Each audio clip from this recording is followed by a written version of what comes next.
আসসালামু আলাইকুম আমার প্রিয় আপু ভাইয়েরা, আঙ্কেল আন্টিরা, ছোট্ট ছোট্ট সোনামণিরা, যারা দেশ থেকে বিদেশ থেকে আমার ভিডিও দেখেন। আশা করি আপনারা সবাই ভালো আছেন, যে যেখানে আছেন সুস্থ আছেন। আর মহান আল্লাহ রাব্বুল আলামিনের অশেষ রহমতে আমরাও বেশ ভালো আছি। তো এই যে এখন হচ্ছে ফজরের নামাজ পড়ে আমি একটু শুতে যাব, যেহেতু গতকালকে শবে বরাতের রাত ছিল। তো পুরো রাত আর ঘুম হয়নি, এখন ঘুমোতে চলে যাব। আর এই তো আজকে হচ্ছে আমি আরিয়ানের দাদার বাড়িতে যাব, মানে আমার পুরনো বাড়িতে। তো আমি এখানে একটা ড্রেস বের করে নিয়েছি, ড্রেসটা পরে আমি রেডি হয়ে বেরিয়ে যাব। আর এখন বাজে 10:30। তো আমরা বেরিয়ে গেছি। আর সকালে আমি ঘুম থেকে উঠে রান্নাবান্না করেছি, বাকি সবাই খেয়েছে। তো সেটা আর আপনাদের সাথে শেয়ার করা হয়নি, যেহেতু শ্বশুর বাড়িতে যাচ্ছি।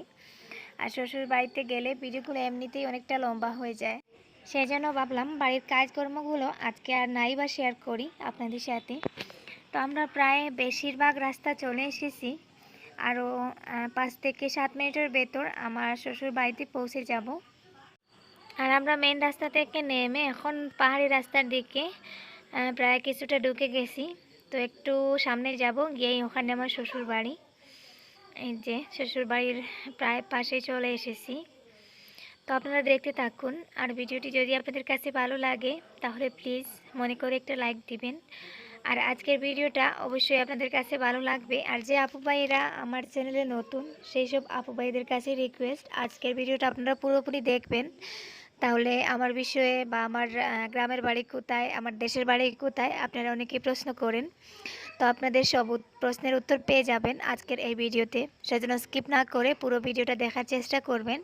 আর আশা করি আপনাদের কাছে ভালো লাগবে। তো আমরা আসলে বাড়ির নিচে এসে গাড়ি থেকে নামলাম, নেমে যে এখন উপরের দিকে যাচ্ছি। আর আমার পুরনো ভিউয়ার্স আপুরা তো অলরেডি জানেন আমার শ্বশুর বাড়িটা পাহাড়ের উপরে। তো এই যে বাড়ির চারপাশে হচ্ছে আনারসের বাগান, আর তার মধ্যে দিকে সুপারির বাগানও আছে। তো আমরা এই যে বাড়ির উপরে উঠে গেছি। আর এটাই হচ্ছে আমার শ্বশুর বাড়ি, মানে পুরনো যে বাড়িটা ছিল আমার শ্বশুরের। এই ছাগল, তুই তো দাঁড়িয়ে এলা ছাগল।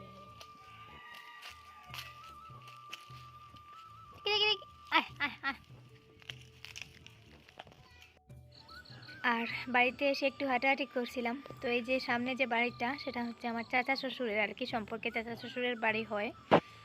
তো সেই বাড়িতে মানে ওই বাড়ির চাচি আমাকে দেখে ডাকতেছেন, তো সেদিকে একটু যাচ্ছি।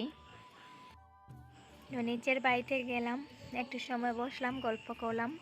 তো এখন আবার চলে এসেছি বাড়িতে। আর এই যে আমাদের বাড়িটা আসলে অনেক বড় একটা বাড়ি। এই বাড়ির চতুর্সীমা যে কতটা আমি ঠিক জানি না, তো চারপাশটা অনেক বড়।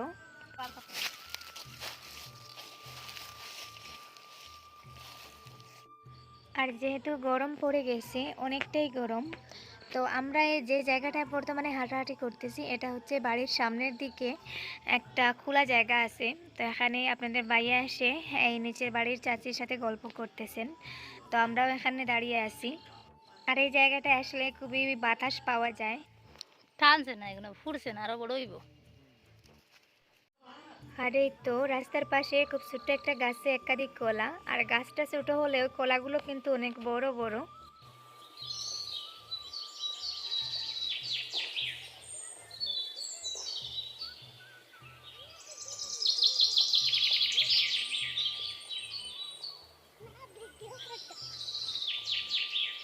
এটা আর রইব না।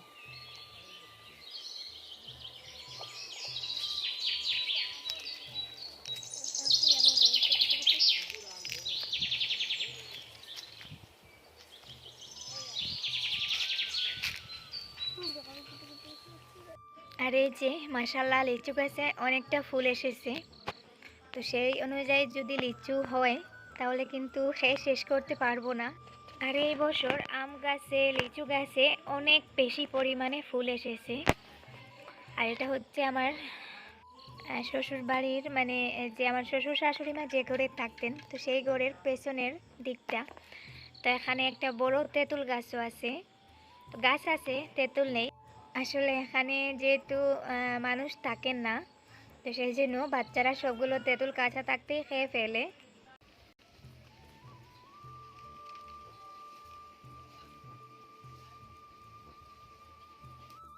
আর এই যে নারকেল গাছ, এটা আমার হাজব্যান্ডের হাতে লাগানো নারকেল গাছ। তো উনি এসে দাঁড়িয়ে দাঁড়িয়ে নারকেল পাড়ার চেষ্টা করতেছেন।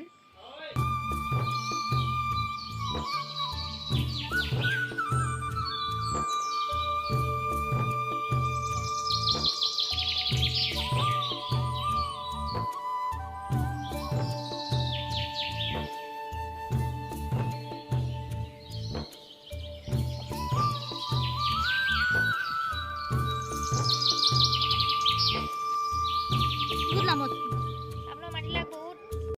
আর এই যে কাঁঠাল গাছ, আর এই গাছের কাঁঠালগুলো মাসাল্লাহ বাকি গাছগুলোর তুলনায় অনেকটা বড় হয়ে গেছে। তো আর বেশি দিন না, কাঁঠালগুলো হচ্ছে কাঁচা, এই যে এঁচড় যেটাকে আমরা বলি, তো নিয়ে খেতে পারবো। তো এখন সেই অবস্থায় আসেনি, অনেকটা ছোটো রয়েছে। আর এই যে বাড়ির পেছন দিকে আনারসের বাগান, তো আনারসগুলো এখনও অনেক ছোটো ছোটো রয়েছে। আর এখানে বেশি আনারসের গাছ নেই, কারণ এই জায়গাটা পরিষ্কার করা হয়নি, সেই জন্য আনারসের গাছগুলো এমনিতেই বনে জঙ্গলে ঘিরে গেছে। এখানে আর একটা আনারস, ছোটো আনারস, আরিয়ান দেখলেই আসলে আনারসগুলো পেড়ে নিতে চাইবে। এই যে এখানে অনেক জঙ্গলে চারপাশটা ঘিরে গেছে। আর এই যে নিচে যে বাড়িটা, সেটা হচ্ছে আমার বাসুরের বাড়ি। তো উপর থেকে দেখাচ্ছি, সেজন্য শুধু ঘরের ওপরটা দেখা যাচ্ছে।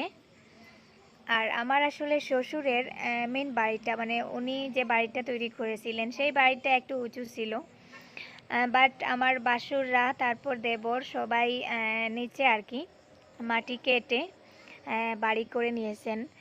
আর শুধু উপরে ওই মেন বাড়িটাই রয়ে গেছে। এখানে মানুষ নেই, এমনিতেই আর কি দিনের বেলা আমার শ্বশুর শাশুড়ি মা থাকেন।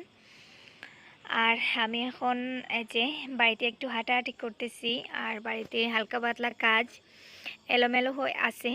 তো শ্বশুরের হাতে তৈরি করা, নিজের স্বপ্ন ভালোবাসা দিয়ে শ্বশুর শাশুড়ি মার হাতে তৈরি করা এই বাড়িটা, সেজন্য এই বাড়িটার মায়া ওনারা ছাড়তে পারেন না। এই বাড়িতেই ওনারা বেশিরভাগ সময় কাটাতে চান। আর এই যে এই ঘরটা ছিল আমাদের, মানে আমি যখন বিয়ের পর প্রথম এই ঘরে এসে ঢুকেছিলাম, তো এটাই ছিল আমার রুমটার এখন এই অবস্থা। তো একেবারেই ভেঙে চুরে গেছে। আর যেহেতু এখানে কেউ থাকে না, তো আমার শাশুড়ি মায়ের হাতে করা বোধহয় কিছু এই যে কাঁথা ছিল, পুরনো কাঁথা, সেগুলোই এখানে রাখা আছে। আর এই যে এদিকে একটা জানালা আছে, আবার পেছন দিকে একটা জানালা ছিল। তো ঘরটার আগের মতো নেই, আগে সাজানো গোছানো ছিল। এখন যেহেতু মানুষ নেই, আর যে ঘরে মানুষ নেই সে ঘরে এইরকম অবস্থা হবে, এটাই স্বাভাবিক। ঘরটা একেবারে ভেঙে চুরে গেছে। আর এখানেই আমার খাট ছিল জানালার পাশে। তো যাক, এখন বেরিয়ে যাই। আর এখন আমি ঘুরে ঘুরে আমার শ্বশুর বাড়িটা আপনাদেরকে দেখাবো। আর যেহেতু আমার অনেক প্রিয় আপু ভাইয়েরা আমার চ্যানেলে নতুন অ্যাড হয়েছেন, তো সেই জন্য আমি বাড়িটাকে আবার দেখাচ্ছি। তা না হলে আমার পুরনো ভিউয়ার্স আপু ভাইয়েরা যারা আমার শুরু থেকে ভিডিও দেখেন, তারা অলরেডি আমার শ্বশুর বাড়িটা 2-3 বার প্রায় দেখে নিয়েছেন আমার ভিডিওর মাধ্যমে। তো এই জায়গাটা হচ্ছে আমাদের ঘরের পেছনের দিকটা। তো এখানে লিচু গাছ, নারকেল গাছ, তারপর বড়ই গাছ, কমলার গাছ, মানে আমার শ্বশুর বাড়িতে সব এমন কোনো ধরনের ফল নেই যেটা বলা যায় না। একটা নর্মাল বাড়িতে যে ফলগুলো থাকে আর কি, আম, কাঁঠাল, লিচু, আনারস, কলা, তারপর জাম্বুরা, এই যে তারপর কমলা, কাঁঠাল, তেঁতুল, মানে সব ধরনের ফল আছে। তো বাড়িটাকে একটু ঘুরে ঘুরে দেখতেছি। বিয়ের পর এখানে অনেক দিন কাটিয়েছি, সেজন্য এই বাড়িটার জন্য অনেক মায়া। আর মায়া তো আছে, সেই সাথে এই বাড়িটার প্রতি অনেকটা রেসপেক্ট আছে, কারণ এই বাড়িটা আমার শ্বশুর শাশুড়ি মায়ের নিজেদের হাতে গড়া বাড়ি। যদিও বাড়িটা এখন ভেঙে চুরে গেছে, তারপরও এই বাড়ির পেছনে আমার শ্বশুর শাশুড়ি মার অনেকটা ভালোবাসা, যত্ন, আবেগ সব কিছুই জড়িয়ে আছে। আর সবথেকে বড় যেটা, সেটা হচ্ছে এই বাড়িতেই আমার হাজব্যান্ডের জন্ম হয়েছে।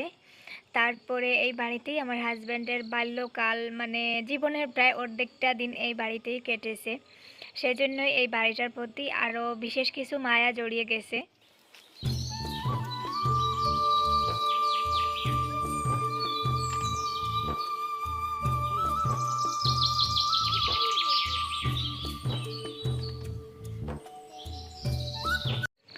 আর এই যে এই লিচু গাছের ফুলগুলো একেবারে মাটির একটু উপরেই লিচু গাছের অনেক ফুল হয়েছে।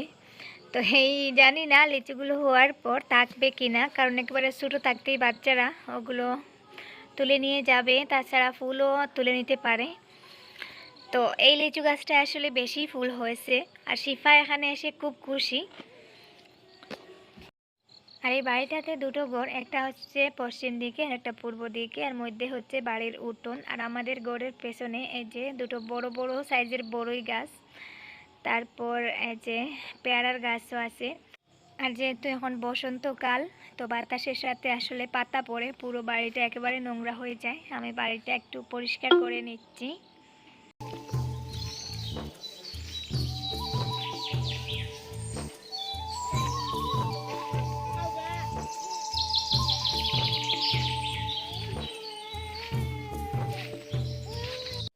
আর আমার শাশুড় শাশুড়ি মা ক্যামেরার সামনে আসতে চান না, সেজন্য আপনারা ওনাদেরকে দেখেন না। তো যাক, আপনারা ওনাদেরকে নাই বা দেখলেন, ওনাদের জন্য দোয়া করবেন। ওনারা আসলে খুব ভালো মনের মানুষ, বাট ওনারা তো একটু পুরনো যুগের, সেজন্য আসলে এত কিছু বুঝেন না। তো এখানে আরও একটা কলার কাঁদি, এই যে, তো ভাবতেছি একটা কলার কাঁদি কেটে নিয়ে যাব। আর আমি বারবার গরুটাকে দেখতেছি, আমার গরুটাকে আর কি। তো এই গরুটাতে যেহেতু এখন আর মানুষ নেই, আর মানুষ না থাকলে বাড়ির অবস্থা এরকম হয়ে যায়। তো দিনের বেলা আমার শ্বশুর শাশুড়ি মা থাকেন, এখানে বসেন, অনেকটা সময় কাটান। তো এখন শিফা একদিক পরিষ্কার করতেছে, আমি একদিক পরিষ্কার করেছি। তো আমি অন্য একটা কাজে চলে গেছিলাম, শিফা সেই ফাঁকেই কাজ শুরু করে দিয়েছে। আর আমাদের ঘরের পেছনের দিকটা এই যে একেবারেই পাতাতে ভরে গেছে। আর এই পেছনের দিকে আসলে অনেক ধরনের গাছও আছে, বেশিরভাগ হচ্ছে আগরের গাছ। আগর গাছ তো আপনারা অনেকেই চিনতে পারতেছেন, আগরবাতি তৈরি করা হয়, আতর তৈরি করা হয় যে গাছগুলো থেকে। আর আগর গাছ আসলে অনেক মূল্যবান একটা গাছ, একটা ছোটো গাছের অনেক সময় অনেক বেশি দাম হয়ে যায়। জুতা ছাড়া আটিস না, খুঁচা মারবো, গোসাই খুঁচা মারবো। জুতা লাগাও না, জুতা পিন্দি আইও, যাইতাম কি জুতা পিন্দি আও। তো প্রায় 2:30 বেজে গেছে, আমরা এখন চলে যাব বলতে আমরা নিচের বাড়িতে, মানে আমার দেবরের বাড়িতে যাব। তো ওই বাড়িতে গিয়েই খাওয়া দাওয়া হবে, তারপর চলে যাব। তো আমরা মেন বাড়ি থেকে নেমে এখন হেঁটে হেঁটে আমার দেবরের বাড়িতে যাচ্ছি। তো শিফাকে আমি আমার ব্যাগটা দিয়ে দিয়েছি, আমার ব্যাগ নিয়ে শিফা কিন্তু হাঁটতে পারতেছে না, যেহেতু আমার হাতে মোবাইল ফোন দিয়ে আমি ভিডিও করছিলাম। আর এদিকে এই যে পাহাড়ের ভেতর দিয়ে আরেকটা রাস্তা গেছে। তো এই জায়গাটা আসলে পাহাড়ি হলেও রাস্তাঘাটের দিক দিয়ে মোটামুটি যথেষ্ট ভালো, কারণ প্রতিটা বাড়ির, মানে পাহাড়ের উপরে বাড়ি হলেও গাড়ি পুরো পাহাড়ের উপর দিয়ে উঠতে পারে, এরকম রাস্তা আছে। প্রতিটা বাড়ির উঠোনেই গাড়ি মানে যেতে পারে। আর এই যে সামনে যে গড়টা, তো সেটা হচ্ছে আমার দেবরের গড়। তো আপাতত ওনারা ওই গড়েই থাকেন, আর সামনে ওনাদের নতুন করে বিল্ডিং তৈরি করতেছেন, আর এটা হচ্ছে বাড়ির পেছনের দিক। তো এখানেই আপাতত আছেন, ওনাদের নতুন গড়ের কাজ মানে কমপ্লিট হয়ে গেলে ওনারা নতুন গড়ে এখান থেকে মানে ট্রান্সফার হয়ে যাবেন।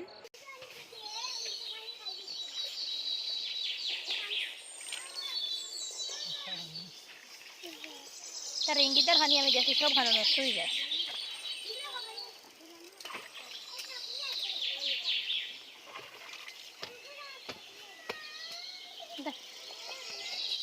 আর দেবরের গড়ের পাশে অনেকটা মিষ্টি আলু তো আপনারা প্রায় সবাই চেনেন। এই যে এই পুরো এলাকাটা জুড়ে শুধু মিষ্টি আলু আর মিষ্টি আলু। তো এখানে এসে সবাই খাওয়া দাওয়া করলেন, আমরা এখন বেরিয়ে গেছি। আর গাড়ি করে প্রায় অর্ধেকটা রাস্তা চলে এসেছি। আমরা এখন সম্পূর্ণ পাহাড়ের উপর দিয়ে একটা নতুন রাস্তার দিকে আর কি আমরা যাচ্ছি, একটা শর্টকাট রাস্তা দিয়ে। তো যেহেতু নতুন রাস্তা দিয়ে যাচ্ছি সেজন্য ভালোই লাগতেছে, কারণ একই রাস্তায় বারবার গেলে সেই জার্নিটা বেশি একটা ভালো লাগে না। তো এই রাস্তাটা একেবারেই নতুন, পাহাড়ের উপর দিয়ে একটা রাস্তায় আমরা শর্টকাট চলে এসেছি। তো যাক, আপনারা যারা এখনও আমার ভিডিওটি দেখতেছেন তাদেরকে আমার পক্ষ থেকে অসংখ্য অসংখ্য ধন্যবাদ। আর ভিডিওটা কেমন হয়েছে, আমার শ্বশুর বাড়িটা আপনাদের কাছে কেমন লাগলো সেটা অবশ্যই আমাকে কমেন্টস করে জানাবেন প্লিজ। আর যে আপু ভাইয়েরা আজকে আমার চ্যানেলে নতুন, প্লিজ চ্যানেলটি সাবস্ক্রাইব করে পাশে থাকা বেল বাটনটির সাথে অন করে রাখবেন। আর যে আপু ভাইয়েরা এখনও লাইক দিতে ভুলে গেছেন, প্লিজ একটা লাইক দিবেন। আর যে আপু ভাইয়েরা অলরেডি আমার চ্যানেলটা সাবস্ক্রাইব করে নিয়েছেন, সেই সব আপু ভাইদেরকে আমার পক্ষ থেকে, আমার চ্যানেলের পক্ষ থেকে আপনাদেরকে অসংখ্য অসংখ্য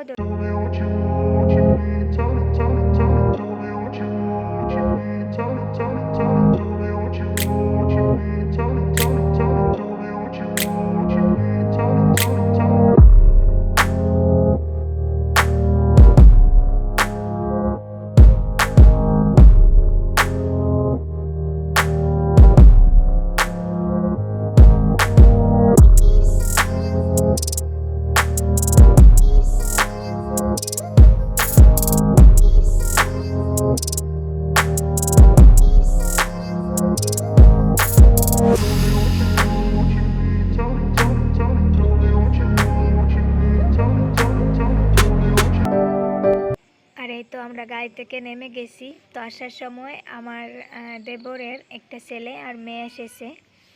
তো শিফা ওকে পেয়ে খুব খুশি, কারণ ও প্রায় শিফারই সমবয়সী। তো যাক, কথা বলতে বলতে ভিডিওটাও প্রায় শেষের পর্যায়ে চলে এসেছে, আর আমরাও বাড়িতে চলে এসেছি। আর আজকের মতো এই পর্যন্ত। সবাই ভালো থাকুন, সুস্থ থাকুন। আল্লাহ হাফিজ, আসসালামু আলাইকুম।